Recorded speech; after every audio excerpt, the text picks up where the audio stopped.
Episode 192. ஆதன் அந்த எக்ஸ்பர்ட்டுகளுக்கு எதிரில் நின்று கொண்டிருந்தான். அதை பார்த்த அந்த வீரன் பயந்து கொண்டிருந்தான். ஆனால் அந்த நேரத்தை பயன்படுத்தி தருண் தனது சக்தி வாய்ந்த லைட் சக்தியால் தாக்கினான். அந்த சக்தி ஆதனின் முதுகில் தாக்க வந்து கொண்டிருந்தது. அப்போது அந்த வீரன், நம்ம ஆதன் கூட கொஞ்ச நேரம் பேச்சு கொடுத்தோம்னா அவன் பின்னால் திரும்ப மாட்டான், அப்போ அந்த சக்தி வந்து நேரடியா படும்போது ஆதன் இறந்து போயிருவான் என்று நினைத்து சந்தோஷமாக உணர்ந்தான். ஆதன் என்ன கொல்லாதாதன், நான் ஏதோ எல்லாரும் அட்டாக் பண்றாங்கன்னு பண்ணிட்டேன்பா, என்ன மன்னிச்சிருப்பா என்று கெஞ்சுவது போல நடித்தான் அந்த எக்ஸ்பர்ட்.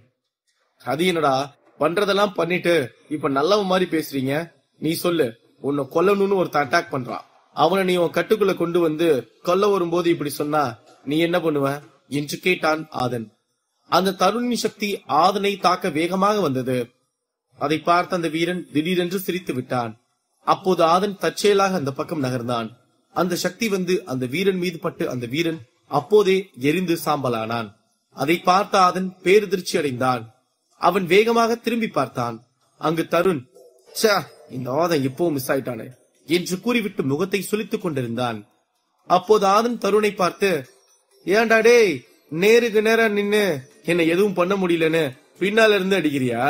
நீ என் சக்தியை தாக்கு பிடிக்க முடியாம தத்தளிச்சிட்டு இருந்தாலும் உன்ன மாதிரி ஒரு வீரன் கூட சண்டை போட்டுட்டு இருந்தேன்னு சந்தோஷப்பட்டேன்டா.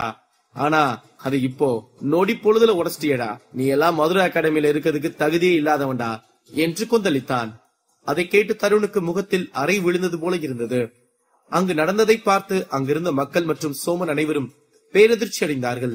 ஏனென்றால் ஆதன் தற்செயலாக நகராமல் இருந்திருந்தால் அவன் இப்போது சாம்பலாகி இருப்பான். இப்படியெல்லாம் சண்டை போடுவதை இந்த அரசபுரத்தின் தலைமை வேடிக்கை பார்த்து கொண்டிருக்கிறது என்பதுதான் அங்கிருந்த மக்களுக்கு மிகவும் வேதனையாக இருந்தது. அதன் பிறகு ஆதன் சக்தியை எடுத்து அங்கிருந்த எக்ஸ்பர்ட்டுகள் அனைவரின் மீதும் சரமாரியாக தாக்கினான். அத்துடன் அவன் தருணையும் தனது சக்தியை வைத்து தாக்கினான். இருவரும் மீண்டும் மாறி மாறி தாக்கிக் கொண்டிருந்தார்கள். இருவருக்கும் காயம் ஏற்பட ஆரம்பித்தது.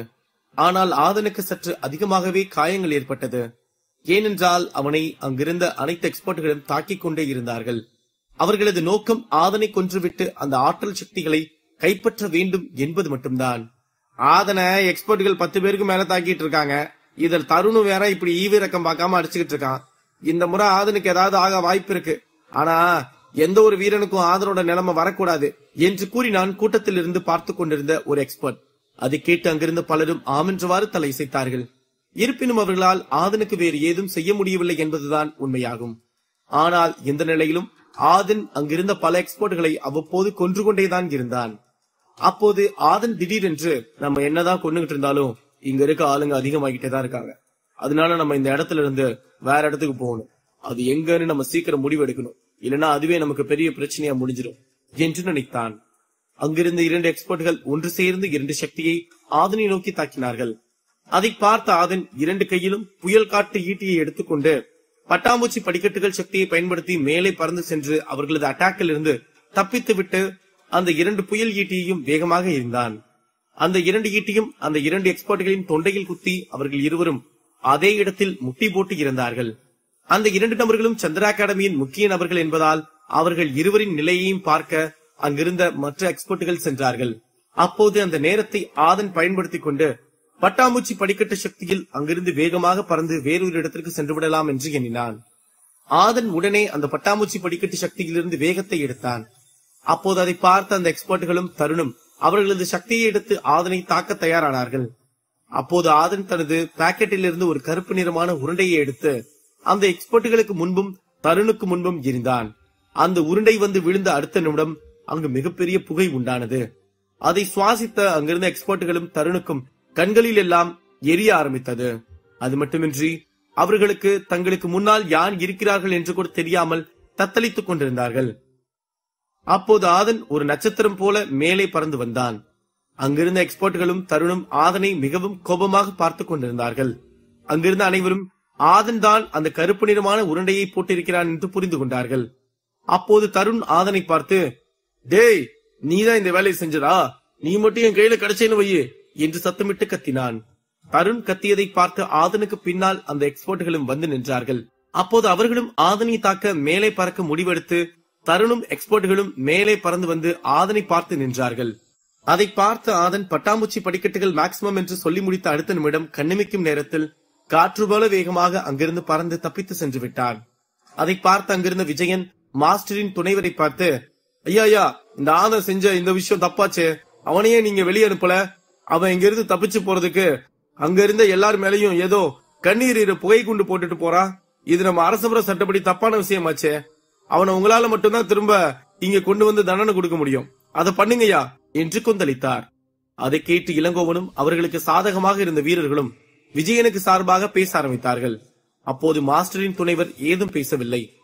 அங்கிருந்த மக்கள் கூட்டத்தில் ஒருவன் இவர்கள் அனைவரையும் பார்த்து, அந்த எக்ஸ்பர்ட்டுகள் எல்லாரும் சேர்ந்த ஆதனை தாக்குனது சரினா இதுவும் சரிதான்.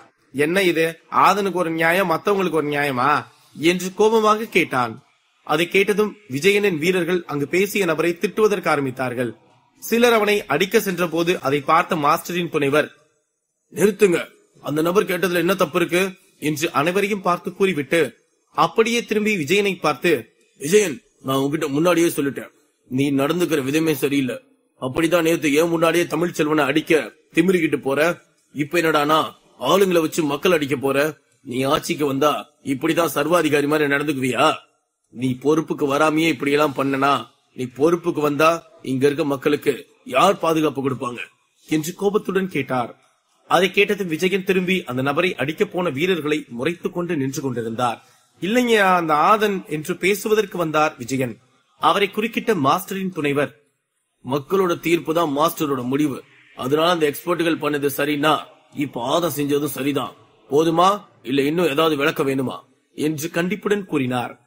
அதை கேட்டு விஜயன் ஏதும் பேசாமல் தலை குனிந்தவரை பின்னால் சென்று நின்று கொண்டார். அதை பார்த்த சோமன், ஆகா, தாடி வச்ச ஐயா தம்மடிச்சுட்டு வந்த தலைப்புள்ள மாதிரி அமைதியா உக்காந்துருக்காருன்னு நினைச்சேன். ஆனா பேச வேண்டிய நேரத்துல முறை செய்ய வந்த முறைமாமா மாதிரி பாட்டு பாட்டுன்னு கேள்வியை கேட்டார் மச்சான் என்று சந்தோஷமாக கூறினான். ஆமா சோமனே, மாஸ்டரும் சரி இவரும் சரி ரெண்டு பேரும் மக்களுக்காக தான் பாப்பாங்க. மக்களுக்கு எது பிடிக்கலையோ அதை இந்த ஊரை விட்டு தள்ளி வச்சுட்டு எது அவங்களுக்கு பிடிக்குதோ அதை அதிகமா செய்யக்கூடிய நல்ல மனிதர்கள். அதனாலதான் இவங்க எங்க நாட்டோட ராஜாவா இருக்காங்க. இப்போ அடுத்த தலைவர் யாருன்னு அவரும் முடிவு எடுத்திருப்பாரு, எங்க மாஸ்டரும் முடிவு எடுத்திருப்பாரு. அத சொல்றதுக்கு முன்னாடி சின்ன சோதனை தான் இந்த ரகசிய இடத்துக்குள்ள எல்லாரையும் விடுறது என்று கூறினான் மகிழன். என்னடா 1 மார்க் கேள்வி கேட்டா இப்படி 5 மார்க் கேள்விக்கு பதில் எழுதுற மாதிரி பேசிட்டே இருக்க. ஆனா நீ வெறும் 7வது வாரியர் லெவல் சக்தியில இருக்கேன்னு என்னால நம்பவே முடியலடா. உனக்கு உயர்ந்த எண்ணங்கள் நிறைய மனசுல இருக்கு மச்சான். நீ எல்லாம் நல்லா வருவடா, நல்லா வருவ, அச்சச்சோ நல்லா வரணும் என்று சிறு புன்னகையுடன் கூறினான் சோமன். ஆதன் பறந்து சென்றதை பார்த்த கூட்டத்தில் இருந்த ஒரு எக்ஸ்பர்ட், இவனோட இந்த சக்தியை நான் இதுக்கு முன்னாடி எங்கேயோ பார்த்திருக்கேன், ஆனா அது எங்கன்னு தான் தெரியல, அது யாருக்காவது தெரிஞ்சா சொல்லுங்களேன் என்று கூறினான். அப்போது அவனுக்கு அருகில் இருந்த மற்றொரு எக்ஸ்பர்ட், அட இது யுகன் வம்சத்து பட்டாம்பூச்சி படிக்கட்டுகள் சக்திப்பா என்று ஒரே வார்த்தையில் ஆதனின் திறமையை எடுத்து கூறினார்.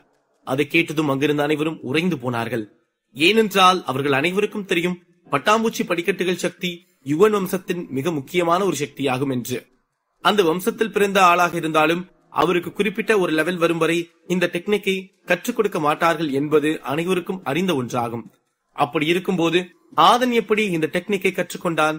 அது மட்டுமின்றி இதில் மிகப்பெரிய ஆச்சரியமே இந்த சக்தியில் ஆதன் 2வது லெவலில் இருக்கிறான். அதனால் இந்த சக்தியை அவன் பயன்படுத்தும் போது மிகவும் சக்தி வாய்ந்த எக்ஸ்பர்ட்டுகள் ஆதனை அட்டாக் செய்தாலும் அவனால் அதிலிருந்து தப்பிக்க முடியும். அங்கு அனைவரும் பேசிக் கொண்டிருப்பதை கேட்டு சோமன் ஒரு சிறு புன்னகை செய்தான். அதை பார்த்த மகிழன், என்ன மச்சான் அவங்க எல்லாம் பேசுறத பார்த்து நீ சிரிக்கிற பாத்தியா, இந்த விஷயம் உனக்கு தெரியும் போல இருக்கே என்று கேட்டான். அடா ஆமாடா, இத பத்தி தான் நான் உன்கிட்ட சொன்னேன்ல, ஆதன் அந்த சூரிய உன்னை கொண்டுதானே அவனோட சக்தியான இந்த பட்டாம்பூச்சி படிக்கட்டு சக்தியை எடுத்தான்னு. இந்த சக்தியை கத்துக்கணும்னா ஒன்னே நம்ம அந்த வம்சத்துல பிறந்து பெரிய லெவல்ல இருக்கணும், இல்லனா அந்த பெரிய லெவல்ல இருக்க யுகன் வம்சத்து வீரனை கொல்லணும். அப்பதான் இந்த சக்தி நமக்கு கிடைக்கும். நம்ம ஆதன் இதுல 2வது வேலையை தான் செஞ்சிருக்கான். அதனாலதான் இந்த சக்தியை யுகன் வம்சத்து ஆளுங்களை விட சூப்பரா பயன்படுத்திக்கிட்டு இருக்கான் என்று கூறினான் சோமன். ஆமா ஆமா மச்சான், இத பத்தி நீ சொன்னடா, நான் தான் மறந்துட்டேன். சரி ஆதன் இப்ப எங்க போனா என்று கேட்டான் மகிழன். யாருக்கு தெரியும், மலையில இருக்கானோ குகையில இருக்கானோ, ஆனா பாதுகாப்பான இடத்துல இருக்கணும்னு போயிருப்பான் என்று கூறினான் சோமன்.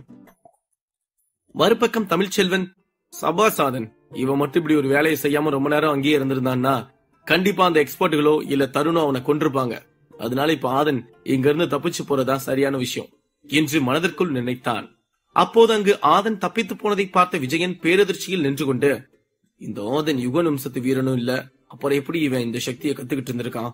அதுவும் அந்த வம்சத்து ஆளுங்களோட ரொம்ப துல்லியமா அந்த சக்தியை பயன்படுத்தி பறந்து போறான்னா இந்த சக்தியில இவன் பல நாள் பயன்படுத்தி பழகிட்டு இருந்திருப்பான்னு தோணுது என்று கூறினார். ஆமா, உண்மைதான் விஜயன். ஆனா இந்த சக்தி யுகன் வம்சத்து ஆளுங்க வெளி ஆளுங்களுக்கு யாருக்கும் சொல்லிக் கொடுக்க மாட்டாங்களே, அப்புறம் எப்படி இவன் மட்டும் இதை கத்துக்கிட்டான் என்று குழப்பத்துடன் கேட்டான் இளங்கோவன். இருவரும் இப்படி பேசி குழப்பத்தில் இருந்த போது அங்கு சென்ற தமிழ்ச்செல்வன், யாரையும் தப்பா இட போடாதீங்க. ஆதன் இத்தனை எக்ஸ்போர்ட்களை சமாளிக்கிற அளவுக்கு ஆற்றல் இருக்குன்னா இந்த பட்டாம்பூச்சி படிக்கட்டல் சக்தியையும் அவன் ஏன் கத்துட்டு இருந்திருக்க மாட்டான்னு நினைக்கிறீங்க என்று கேட்டான். அதை கேட்டு அங்கிருந்த அனைவரும் ஆமென்று தலையசைத்தார்கள். அத்துடன் அங்கிருந்த மக்களில் பெரும்பாலானோர் ஆதனுக்கு சாதகமாகவே தலையசைத்தார்கள். தருண் மற்றும் அங்கிருந்த எக்ஸ்போர்ட்கள் அனைவரையும் குழம்ப விட்டுவிட்டு ஆதன் அங்கிருந்து தப்பித்து சென்றதுதான் இதில் மிகவும் சிறப்பான விஷயமே. ஆதனுக்கும் பல இடங்களில் காயங்கள் ஏற்பட்டிருந்தது. இருப்பினும் அவன் அங்கு பல வீரர்களை கொன்றிருந்ததால் அவன் உடம்புக்கு சக்தியாற்றலும் அதிகமாயிருந்தது. ஆதனின் சக்தியாற்றல் எல்லாம் ஒன்றிணைந்து 5 வண்ணமயமான கலரில் அவனை வட்டமிட்டுக் கொண்டே இருந்தது. அதிலிருந்த ஒரு விதமான சக்தி வந்து ஆதனுக்கு கிடைத்தது. ஆதனின் உடம்பு நேரத்திற்கு நேரம் வலிமை பெற்றுக் கொண்டே இருந்தது. அப்போது ஆதன் ஒரு பெரிய மலைக்கு கீழே நின்று கொண்டிருந்தான். அங்கு அந்த மலைக்கு பாதிக்கு மேல் ஒரு குகை இருந்ததை பார்த்தான் ஆதன். அந்த குகையில் நெருப்பு எரிந்து கொண்டிருப்பதை பார்த்து ஆச்சரியமாக பார்த்தான். அங்கு யாரேனும் இருப்பார்களோ என்று எண்ணினான். அப்போது ஆதனுக்கு எண்ணற்ற ஆற்றல் சக்தி கிடைத்ததால் அந்த குகையில் யாரேனும் இருக்கிறார்களா என்று தனது டிவைன் சென்ஸ் மூலமாக கண்களை மூடிக்கொண்டு பார்த்தான். அப்போது அங்கு யாரும் இல்லை என்பதை ஆதன் தெரிந்து கொண்டான். அத்துடன் அங்கு நெருப்பு எரிந்து கொண்டிருந்தாலும் அவன் நின்று கொண்டிருக்கும் இடத்தை விட வெப்பமயம் சற்று குறைவாகவே இருந்ததையும் உணர்ந்தான். அப்போது ஆதன் சற்றும் தாமதிக்காமல் அந்த மலையை ஏறுவதற்கு ஆரம்பித்தான். அந்த குகையை பார்த்தவாறே மெல்ல மெல்ல ஏறுவதற்கு ஆரம்பித்தான். சிறிது நேரம் கழித்து ஆதன் அந்த குகைக்கு அருகில் வந்தான். அதன் பிறகு அந்த இடத்தை பார்த்ததும் அதற்குள் சென்று அங்கு என்ன இருக்கிறது என்று தெரிந்து கொள்ள ஆவலாக உள்ளே சென்றான். மறுபக்கம் அந்த சண்டை களத்தில் இருந்து தப்பித்த ஆதன் எங்கு சென்றான் என்று அந்த ரகசிய இடத்திற்கு வெளியே இருந்த மக்கள் மற்றும் அரசுபுரத்தின் எக்ஸ்பர்ட்களும் அந்த பெரிய மேஜிக் ஸ்கிரீனில் பார்த்து கொண்டிருந்தார்கள். அவர்களுக்கு அந்த ரகசிய இடத்திற்குள் சென்ற அனைவரும் நன்றாக இருந்தார்கள். ஆனால் ஆதன் மட்டும் எங்கு சென்றான், எங்கு இருக்கிறான் என்று தெரியவே இல்லை. தருணும் சந்திரா அகாடமி எக்ஸ்பர்ட்களும் ஆதனை தேடிக்கொண்டு சென்றார்கள். அவர்களுக்கு ஆதன் மீது அளவில்லாத கோபம் இருந்தது. முடிவாக அவர்கள் ஆதன் ஏறிய மலைக்கு முன்பு வந்து நின்றார்கள். அப்போது தருண் அங்கிருந்த ஒரு எக்ஸ்பர்ட்டை பார்த்து, இந்த இடத்தை அவன் தாண்டி இருக்க மாட்டான்ல என்று கேட்டான். இல்லையா, அவன் இந்த மலையை தாண்டல, அப்ப அவன் இங்கதான் எங்கேயோ ஓய்வு எடுத்துக்கிட்டு இருப்பான்னு நினைக்கிறேன் என்று கூறினான் சந்திரா அகாடமி எக்ஸ்பர்ட். அதை கேட்டதும் தருண் அந்த மலையை பார்த்தவாறு நின்று கொண்டிருந்தான். அந்த எக்ஸ்பர்ட்களும் ஆதனை எல்லா திசையிலும் தேடிக்கொண்டிருந்தார்கள். ஆதனுக்கு கிடைக்கப் போகும் புது விஷயம் என்ன, மக்களுக்கு காத்திருக்கும் அதிர்ச்சியான விஷயம் என்ன, அடுத்தடுத்து கதை களத்தில் காத்திருக்கும் விறுவிறுப்பான நிகழ்வுகள் என்ன? எபிசோட் 193. தருணும் எக்ஸ்பர்ட்களும் ஆதன் ஏறிய மலைக்கு முன்னால் நின்று கொண்டிருந்தார்கள். அப்போது தருண் அங்கிருந்த எக்ஸ்பர்ட்களை பார்த்து, இந்த ஆதன் எங்க போனான்னு எப்படி கண்டுபிடிக்கிறதுனே தெரியலையே என்று கேட்டான். ஐயா, அவன் கண்டிப்பா இந்த மலையை தாண்டி போறதுக்கு வழி இல்ல. ஏன்னா அவன் உடம்புல இருந்த காயத்துக்கு நிச்சயமா இந்த மலையை தாண்டி போயிருக்க முடியாதியா. அடுத்து என்ன பண்ணலான்னு சொல்லுங்க, இங்க இருக்க நம்ம ஆளுங்க அதை பண்ண தயாரா இருக்காங்க என்று கூறினான் சந்திரா அகாடமி வீரன். அதை கேட்டதும் தருண் நெடுநேரம் எதையோ யோசித்துக் கொண்டிருந்தான். சரி வாங்க, நம்ம இந்த வழியா போய் அந்த மலைக்கு பக்கத்துல எல்லாம் சுத்தி பார்க்கலாம், அங்க ஆதன் இருக்கானான்னு. அதுக்கப்புறம் என்ன பண்ணலான்னு நான் அப்புறம் சொல்றேன் என்று கூறினான். அதை கேட்டதும் அங்கிருந்த வீரர்கள் அனைவரும் சரி என்று தலையசைத்து விட்டு தருணுடன் அந்த மலையை நோக்கி நடந்தார்கள். அங்கு இருந்த எக்ஸ்போர்ட்கள் தருணை தங்களது தலைவனாக ஏற்றுக்கொண்டு அவன் சொல்லும்படி நடக்க ஆரம்பித்தார்கள். அது மட்டுமின்றி அவர்களுக்கும் ஆதன் மீது கடுமையான கோபம் இருந்தது. அத்துடன் தருணும் அவர்கள் அனைவரை விடவும் சக்தி வாய்ந்தவனாகும். அதனால் அவனுடன் சேர்ந்து ஆதனை கொன்றால் போதும் என்று எண்ணினார்கள். தருணும் சந்திரா அகாடமி வீரர்களும் அந்த மலையை நோக்கி செல்ல ஆரம்பித்தார்கள். மறுபக்கம் அங்கிருந்த பெரிய வெற்றிடத்தில் அங்கு பல எக்ஸ்பர்ட்கள் இருந்தார்கள். அதில் நன்னன் மற்றும் சில எக்ஸ்பர்ட்களும் நின்று கொண்டிருந்தார்கள்.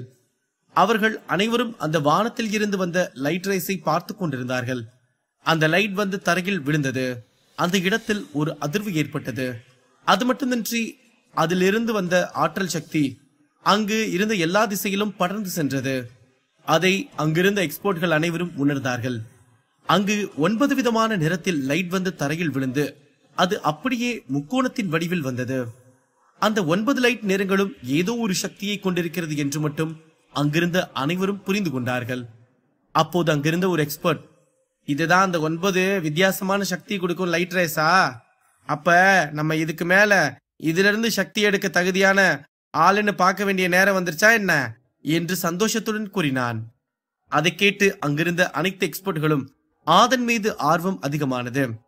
அதிலிருந்து வரும் லைட் ரேஸை பார்த்து கொண்டே இருந்தார்கள்.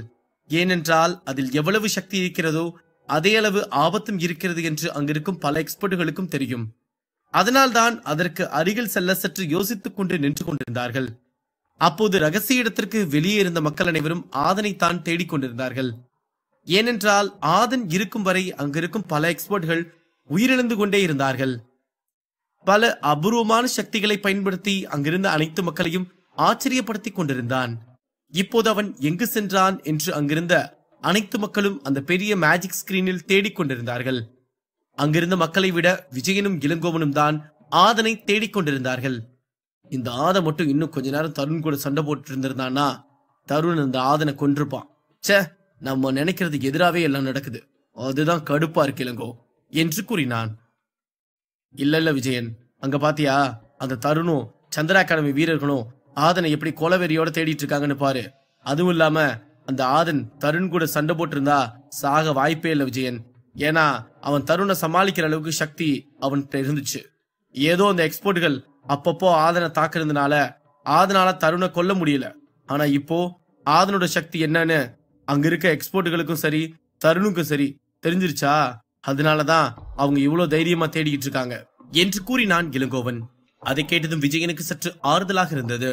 இருப்பினும் அவன் இளங்கோவனை பார்த்து, நீ சொல்றதெல்லாம் சரிதான் இளங்கோ, இருந்தாலும் இந்த ஆதன் தப்பிச்சு போனது நல்லதுங்கிற மாதிரியே பேசுறியே, அது ஏன்னு புரியல என்று குழப்பத்துடன் கேட்டார். அது விஜயா, ஆதன் இப்ப தப்பிச்சு போறதுனாலதான் தருணும் அந்த சந்திரா அகாடமி வீரர்களும் ஆதன் மேல கோபத்தோட சுத்திட்டு இருக்காங்க. இல்லனா போனா போறான்னு விட்டுட்டு வேற வேலையை பார்க்க போயிருப்பாங்க. அதுவும் இல்லாம இப்போ அந்த லைட் ரேஸ் வேற வந்துருச்சு, யாராவது அதை விட்டுட்டு இவனை தேடிட்டு இருப்பாங்களா சொல்லு என்று கூறினான் இளங்கோவன். அதுவும் உண்மைதான் இளங்கோ. சரி, அந்த ஆதன் எங்கதான் போனான் என்று கேட்டார் விஜயன். அதுதான் எனக்கும் தெரியல. சரி, அப்படி அவன் எங்க போயிட போறான், பார்த்துக்கலாம் விடு என்று கூறினார் இளங்கோவன். இருவரும் ஆதனை அந்த மேஜிக் ஸ்கிரீனில் தேடிக்கொண்டிருந்தார்கள். ஆதன் அந்த குகைக்குள் இருந்தான். ஆனால் அதங்கிருந்த விஜயன், இளங்கோவன் மற்றும் ரகசிய இடத்திற்கு வெளியே இருந்த மக்கள் என்று யாருக்கும் தெரியவில்லை. காரணம், அதுதான் அந்த ரகசிய இடத்தில் இருக்கும் தந்திரமாகும். இந்த ரகசிய இடம் என்பது மர்மம் நிறைந்த இடமாகும். இதில் பங்கெடுக்கும் நபர்கள் மட்டும்தான் அங்கிருக்கும் மர்மங்களை பார்க்க முடியும். அந்த இடத்தில் இருப்பவர்களே அந்த இடத்தில் இருக்கும் மர்மங்களை சில நேரம் பார்க்க முடியாது. காரணம், அவர்கள் அந்த அளவுக்கு பாயிண்ட்ஸ்களை பெற்றிருக்க மாட்டார்கள். மறுபக்கம் அந்த 9 லைட் சக்தி வந்து தரையில் விழுந்த இடத்தில் ஒரு எக்ஸ்பர்ட் லெவல் வீரன், எனக்கு தெரிஞ்சு இந்த 9 லைட் சக்தியில வித்தியாசமான ஆற்றல் சக்தி இருக்குதுன்னு தான் தோணுது. நீங்க எல்லாம் இப்படியே பார்த்துக்கிட்டு நில்லுங்க, நான் போய் அது என்னன்னு பார்த்துட்டு தியானத்தை ஆரம்பிக்கிறேன் என்று அனைவரையும் பார்த்து கிண்டலாக கூறிவிட்டு அந்த லைட் சக்தியை நோக்கி சென்றான்.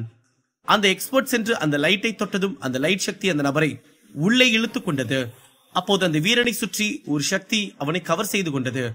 அவனால் அங்குமிங்கும் நகர முடியாமல் தத்தளித்துக் கொண்டிருந்தான். அதை பார்த்த வீரன் அந்த சக்தியிலிருந்து வெளியே வர வேண்டும் என்று எண்ணிக்கொண்டு அங்கிருந்து எப்படி தப்பிப்பது என்று பார்த்து கொண்டிருந்தான். ஆனால் அந்த சக்தி அவனை தப்பிக்க விடாமல் பிடித்துக் கொண்டது. அவனது உடம்பு நடுங்க ஆரம்பித்தது. அப்போது அந்த சக்தி அவனது மனதிற்குள் சென்று அவனை தன்னைத்தானே மறக்க வைத்து அப்படியே மயக்கமடைய வைத்தது. அந்த லைட் சக்தி அந்த நபரின் உடலில் போய்கொண்டே இருந்தது. அந்த வீரன் மயக்கமடைந்தாலும் அவனது உடம்புக்குள் அந்த சக்தி சென்று கொண்டிருந்தது. ஆனால் அவனால் அந்த வலியை உணர முடிந்தது. இருப்பினும் அவனால் எந்த ஒரு செயலும் செய்ய முடியாமல் அப்படியே கீழே கிடந்தான். அதை பார்த்த அங்கிருந்த எக்ஸ்பர்ட்கள் அங்கு என்ன நடக்கிறது என்று தெரியாமல் அந்த வீரனையே பார்த்து கொண்டிருந்தார்கள். அதன் பிறகு அந்த சக்தி மெல்ல மெல்ல வலிமையடைய ஆரம்பித்தது. அது ஒரு கட்டத்திற்கு மேல் அந்த வீரன் இந்த லைட் சக்தியை தொடுவதற்கு முன்பு எங்கு இருந்தானோ அதே இடத்திற்கு தூக்கி இருந்தது. அவன் அங்கு வந்து சிறிது நேரம் எந்த அசைவும் இல்லாமல் படுத்திருந்தான். அதை பார்த்த அங்கிருந்த எக்ஸ்பர்ட்கள் அந்த வீரனுக்கு என்னவானது என்று பார்க்க அருகில் சென்ற போது அந்த வீரன் திடீரென்று வேகமாக எழுந்து அங்கிருந்த அனைவரையும் வித்தியாசமாக பார்த்தான். அங்கிருந்த எக்ஸ்பர்ட்கள் அனைவரும் அவனை பார்த்து பயந்து கொண்டு பின்னால் சென்றார்கள். அவன் முகமெல்லாம் சிவந்து போயிருந்தது. அவன் அங்கு வழியில்தான் இருந்தான் என்று அவனை பார்க்கும் போதே அங்கிருந்த அனைவரும் புரிந்து கொண்டார்கள். அந்த வீரனின் கண்கள் முழுக்க பயம் தெரிந்தது. அவன் எழுந்து நின்றும் அவனது கால், கை மற்றும் உடம்பு முழுக்க பயத்தில் நடுங்கியது. அவனை பார்த்து அங்கிருந்த அனைத்து எக்ஸ்பர்ட்களும் பயத்தில் நடுங்க ஆரம்பித்தார்கள். அந்த லைட் சக்திக்கும் பொறுமையாக சென்று பக்குவமாக அணுக வேண்டும். அப்படி சென்றால் அந்த லைட் சக்தி யாரையும் எதுவும் செய்யாது.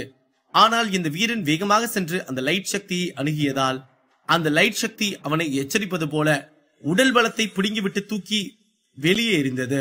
அந்த வீரன் அங்கிருந்து தப்பித்தால் போதும் என்று எண்ணிக்கொண்டு அங்கிருந்து வேக வேகமாக நடந்து சென்றான். அப்போது அங்கிருந்த ஒரு எக்ஸ்பர்ட் அந்த வீரனை பார்த்து, ஓய், அந்த லைட் சக்திக்குள்ள போனியே, உனக்கு அங்க என்னாச்சு? அதை பத்தி கொஞ்சம் சொல்லிட்டு போனா நாங்களும் தெரிஞ்சுக்கோம்ல என்று கேட்டான். அந்த உணர்வு எனக்கு வார்த்தையால சொல்ல தெரியல. என் உடம்பெல்லாம் நடுங்குது. என்கிட்ட எந்த ஒரு கேள்வியும் கேட்காதீங்க. உயிர் தப்பிச்சு வந்ததே பெருசு நினைச்சிட்டு இருக்கேன். இதுல கேள்விக்கு என்ன பதில் வேற நடத்திட்டு இருக்கீங்க? உங்களுக்கு அதை பத்தி தெரியணும்னா நீங்களே உள்ள போய் அந்த லைட் சக்தியில என்ன இருக்குன்னு பாருங்க. இப்ப என்ன ஆள விடுங்க, நான் கிளம்புறேன் என்று கூறிவிட்டு அந்த வீரன் அங்கிருந்து ஓடிவிட்டான். அந்த இடத்திற்கு வந்த அனைத்து எக்ஸ்பர்ட்களும் அந்த லைட் சக்தியில் இருந்து சக்திகளை பெறத்தான் வந்தார்கள். அந்த லைட் சக்திக்காகத்தான் பலரும் காத்து கொண்டிருந்தார்கள். ஆனால் இப்போது அது அவர்கள் கண்ணுக்கு முன்னால் இருக்கிறது. இருப்பினும் அவர்கள் அதை நோக்கி ஒரு அடி கூட எடுத்து வைக்க பயந்து கொண்டிருக்கிறார்கள். ஏனென்றால் அந்த லைட் ரேஸில் இருந்து மிகவும் சக்தி வாய்ந்த ஆற்றல் சக்தி வெளியே வரும். அதில் நின்று அதை சமாளிக்க வேண்டும் என்றால் உடல் பலமும் முக்கியம், மனபலமும் முக்கியமாகும். அந்த லைட் ரேஸ் மிகவும் சக்தி வாய்ந்த ஆற்றலை கொடுக்கும். ஆனால் அதற்கு முன்பு அது மிகவும் கொடூரமான வலியை அந்த வீரனுக்கு கொடுக்கும். அப்போது அங்கிருந்த எக்ஸ்பர்ட்கள் அனைவரும் அந்த லைட் சக்தி அருகில் செல்லவே பயந்து கொண்டிருந்த போது அந்த 2 நபர்கள் வந்தார்கள். அவர்களை பார்த்ததும் அங்கிருந்த எக்ஸ்பர்ட்கள் அனைவரும் அவர்கள் இருவருக்கும் வழிவிட்டு நின்றார்கள். அவர்கள் இருவரும் தலையை நிமிர்த்திக் கொண்டு அந்த இடத்திற்கு வந்து அந்த கூட்டத்திற்கு நடுவில் நின்று அனைவரையும் திமிராக ஒரு பார்வை பார்த்தார்கள். அதை பார்த்த அங்கிருந்த அனைத்து எக்ஸ்பர்ட்களும் வியப்பாக அந்த இருவரையும் பார்த்து கொண்டிருந்தார்கள். அந்த இருவரும் வேறு யாரும் இல்லை, வேந்தனும் வனிதாவும் தான். ஒரு சாதாரணமான ஆள் போய் அந்த லைட் சக்தியில சக்தி எடுக்க முடியுமா என்ன? அந்த லைட் சக்தியில ஆற்றல் எடுக்கிறதெல்லாம் ஒரு தகுதி வேணும். அது அரசு பொறுத்த ஆளுங்க கிட்ட மட்டும்தான் இருக்கு என்று கூறினான் வேந்தன். அதை கேட்ட அங்கிருந்த பலரும் முகம் சிலித்துக் கொண்டு நின்று கொண்டிருந்தார்கள். நன்னன் அந்த இருவரையும் பார்த்து ஒரு வரட்டு சிரிப்பு சிரித்துவிட்டு நின்று கொண்டிருந்தான். வேந்தன் பேசியதை கேட்டு வனிதாவும் திமிராகவும் கோபமாகவும் அங்கிருந்த அனைத்து எக்ஸ்பர்ட்களையும் பார்த்துவிட்டு வேந்தனுடன் மெல்ல நடந்து அந்த லைட் சக்தியை நோக்கி சென்றார்கள். வனிதா மயில் இறகு போல பாதத்தை வைத்தும் வைக்காமலும் நடந்து சென்றாள். அவளை பார்க்கும்போது வானில் இருந்து ஒரு தேவதை வந்து அவர்கள் முன்பு நடந்து செல்வது போல அனைவருமே அவளை பார்த்து கொண்டிருந்தார்கள். அந்த லைட் சக்திக்குள் செல்லும் முன்பு வேந்தன் அங்கிருந்த அனைத்து எக்ஸ்பர்ட்களையும் பார்த்து, இந்த லைட் சக்தி ஆற்றல் எல்லாம் எனக்கும் என் தங்கச்சிக்கும் தான் சொந்தம். இதுல இருந்து நாங்க எப்படி சக்தி எடுக்கிறோன்னு கண்களை நல்லா திறந்து வச்சுட்டு பாருங்க என்று ஏளனமாக கூறினான்.